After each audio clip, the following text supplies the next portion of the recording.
Hello and welcome to 5-Minute Math. Today we are looking at the 8th grade concept of slope-intercept form. This is standard 8.5b in the great state of Texas, and we are using item number 16 of the 2016 released STAAR test. If you have not done so already, please go ahead and take a moment to pause the video, work this problem out on your own, unpause it, and we will look at our answers together.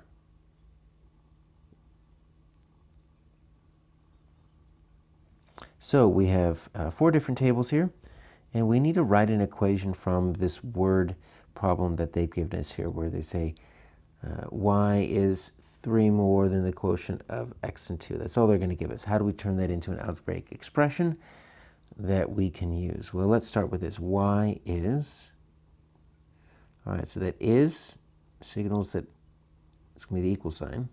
All right, we're used to equations looking like that. Y equals 3 more, okay, so that's just going to be plus 3. So let's just do 3 plus, then the quotient. All right, so that is a little bit tricky there. So that is a vocabulary word, and the quotient is simply the answer to any division problem.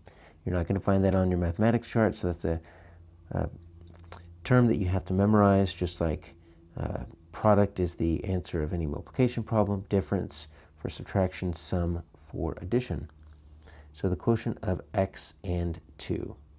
All right, so we're going to take x, we're going to divide it by 2.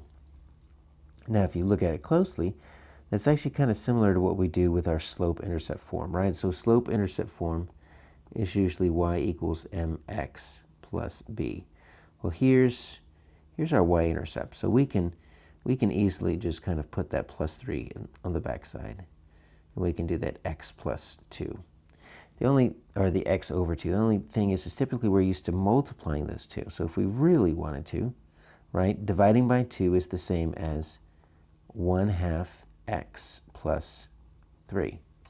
So either way you do it, whether you want to use this original one that we kind of worked out or 1/2 x plus 3, remember, dividing by 2 is the same as multiplying by half. Those are reciprocals. Those are inverse operations as well. So let's just plug this in. I'll just start with this first one. Y equals 3 plus x over 2. All right, so let's plug in our y of 5 equals 3 plus and then 7/2. All right, so 7/2 is going to be 3.5. So really that's 5 equals 3 plus 3.5. Nope, that's not going to work. But that's all we got to do is just plug this in multiple times. Let's try this. So y equals 3 plus x over 2. So our y is going to be 6.5 equals 3 plus, let me see, our x is 7, so 7/2. All right, so yeah, that's going to be 6.5 equals 3 plus 3.5. That works. Let me check the second one. Let me see, 8 equals 3 plus 10 over 2. So 8 equals 3 plus 5. Okay, so the first two look good. Let me just check to see what h and j are looking like before we may or may not need to go on to the last two. So y equals, and let's do the other one. Let's do 1/2 x plus 3. It's the same thing. So I'm going to do 3.5 equals 1/2 times 7 plus 3. So that's going to be, no, 3.5 does not equal 3.5 plus 3.